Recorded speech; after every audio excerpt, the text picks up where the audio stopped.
welcome back to Cloak and Dagger. I'm your host, Lenny Bloom, along with my co-host, Eric Phelps from VaticanAssassins.org. Once again, Eric and I are here to scrape the bullshit off the truth and to expose the state secrets that the ruling elite hope you don't learn. Eric, it's great having you back here at Cloak and Dagger. A pleasure to be with you, Lenny, and your listeners. Well, as everybody knows, because they've clicked on the link, we're going to be exposing Alex Jones as a Jesuit coadjutor, which he is. And it's funny, Eric, before you go into your information and your facts on it and your smoking gun, let me just explain something about my experience with Alex Jones many years ago, which you're familiar with. I told you about it at the time.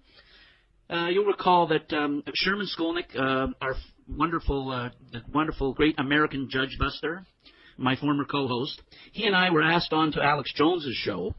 And what happened was we were asked by Alex Jones after he had been given complete, free, unfettered, uncensored reign on our show, Sherman's and my show, on Cloak and Dagger on Mojo Radio, 640 AM talk radio for spies. Now, on that show, we didn't censor anything, and he invited us back a week later onto his show. The night before we went on, he called us and asked us what it was we wanted to talk about. We told him what we wanted to talk about, and of course, Sherman, through his discoveries over his 40, 50 years of investigations, recognized that all roads led to Rome. Mm-hmm. And so that was one of the things he wanted to finally point out on Jones's show, and he told Jones that. Mm-hmm. So the call ended, and the next day we called into the show. Actually, they called us, the studio called us. And we weren't able to talk at all about the Jesuits or the Jesuit order or Vatican or Rome or anything to do with that. He censored us from talking about it and used the callers as a way of censoring us. Mm-hmm. It got to the point where during one of the ads, Sherman and he had it out. And Sherman said, look, you're preventing us from explaining and talking about what we want to talk about, which is getting down to bedrock. And we didn't do that to you, Alex, on our show. And he said he made excuses as to how we can't go into that because the callers don't want to hear about it. We've got to get a call about that. And, of course, many of the calls, we realized were all dummy calls.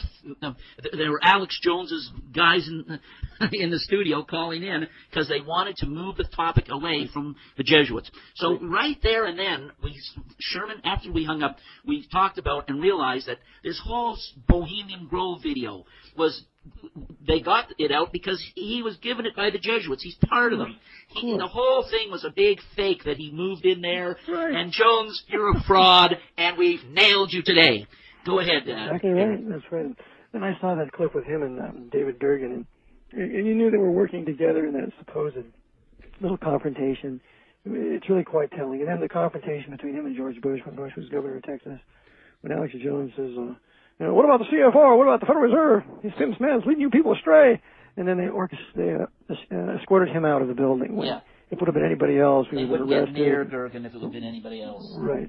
So it was obvious from those two clips that he was a coadjutor, just like that other coadjutor that made, Fahrenheit 9/11, Michael Moore, when he pretends to be an enemy of Bush when he's at Bush's ranch. And Bush says, hey, just why don't you get a job there, Michael? Yeah. So the Jesuits are operating on both sides of the dialectic, on the alternative media, on the supposed opposition, as well as the conservative right wing. So in further exposing Alex Jones, I want to say one positive thing about him, and that is that on all the low-level stuff, he's right. That the fascists and the communists are financed by the same people. That the CFR is for one world government. That the Illuminati is involved, and that the globalists are all behind this. He is very much right in all the details that he sets forth, the concentration camps, et cetera, et cetera. But never does he cross that line and step over into the area of the Jesuit order and its power over the Vatican, and thus the Vatican's relationship to the New World Order and its control of high-level Freemasonry. Oh, he's scared to death to do that. He will never talk about it. Now, there's a few things. I received an email from a gentleman, and I'd like to read it if I may. It's a guy by the name of Mr. Taylor, and he says to me, since Alex Jones is against the Patriot Act, it seems as if he would actually speak about who authored it. But he won't. Michael Chertoff is credited as the architect of the USA Patriot Act. Well, of course he's going to be credited because, you see, he's a racial Jew. So we have to blame the Patriot Act on the Jews. Okay. But what's the real catch here? But he, in fact, co-authored it with Viet Din, D-I-N-H. Now, Viet Din is a Roman Catholic Vietnamese attorney. And this Mr. Taylor goes on to say, Viet Din, and by the way, I have his picture in VA3, of Jesuit Georgetown Law, Jesuit College. That's right. Viet Din is a professor at Georgetown Law School, actually a law center. And Viet Din also served 2 years as a U.S. Assistant Attorney General. And during that time was instrumental in drafting the USA Patriot Act. So while he's working at the Department of Justice as an Assistant Attorney General, he is also involved working with the Jesuits at Georgetown University in writing the 200-page Patriot Act? Yeah. Ready to foist upon the American people after 9/11 that the Jesuits caused via Edward Cardinal Egan at Knight of Malta, head of the American branch of the Knights of Malta, using his most faithful Knight of Malta and head of the CIA, George J. Tenet, also a Jesuit trained at Georgetown. So the Jesuits caused 9/11, and they bring forth their Patriot Act as a war on the liberties of the American people, because we must remember the Jesuits are the greatest absolutists in the world. They hate limited government. They hate constitutional government that would be a specific grant of power, and the rest of the powers be reserved to the people pursuant to the 9th and 10th Amendment. So we have here that this Viet Din was a Jesuit coadjutor, a Roman Catholic from Vietnam, and of course the Diem of Vietnam was a fascist Roman Catholic. His brother was the Archbishop of Hue, so we have some very noble-blooded Vietnamese that were part of the Vietnam War, and then also descendants that come over here, been trained by Jesuits, and now we had one as an Assistant Attorney General. It goes on and says, Din is also a member of the CFR. Wow. So Alex Jones will not touch Viet Din, this Roman Catholic Vietnamese man, Jesuit trained at Georgetown, an Assistant Attorney General, as one of the co-authors of the Patriot Act. Right. Why will he not go there? Okay, and another thing Alex Jones will not touch is he will not touch the leader, the real founder of the Department of Homeland Security. Mr. Ryder goes on to say not only that, but John C. Gannon, who's an Irish Roman Catholic and a member of the Jesuit Volunteer Corps, he's also a Knight of Malta, a CFR member, affiliated with Jesuits at Georgetown. He says John C. Gannon, founder of the Department of Homeland Security, is a member of the Jesuit Volunteer Corps.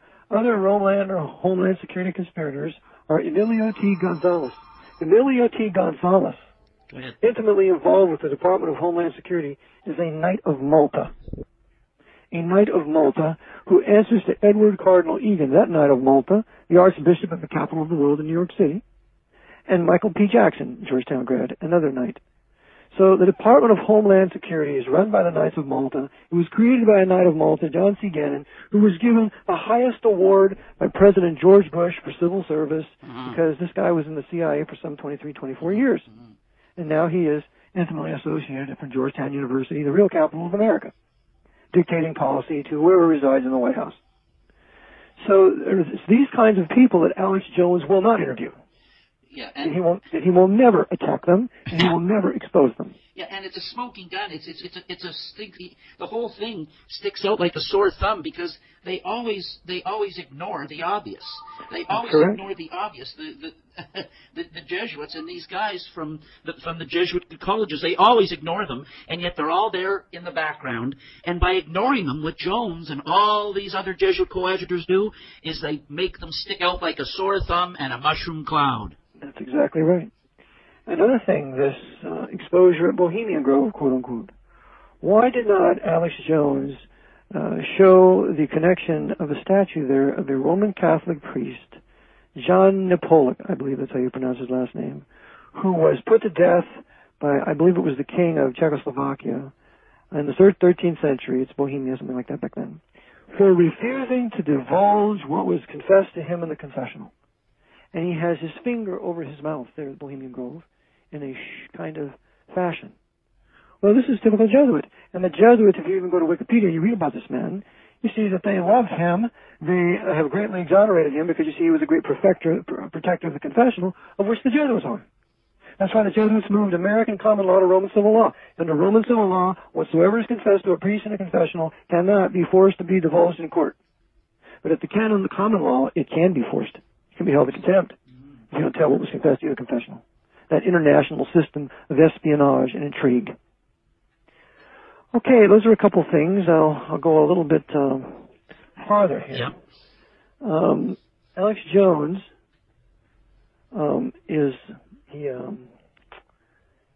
he publicly lauded Martin Sheen's work. Right. Martin Sheen is a Jesuit temple coadjutor par excellence. I have him in a picture in my book at the novitiate here nearby in Warnersville, Pennsylvania.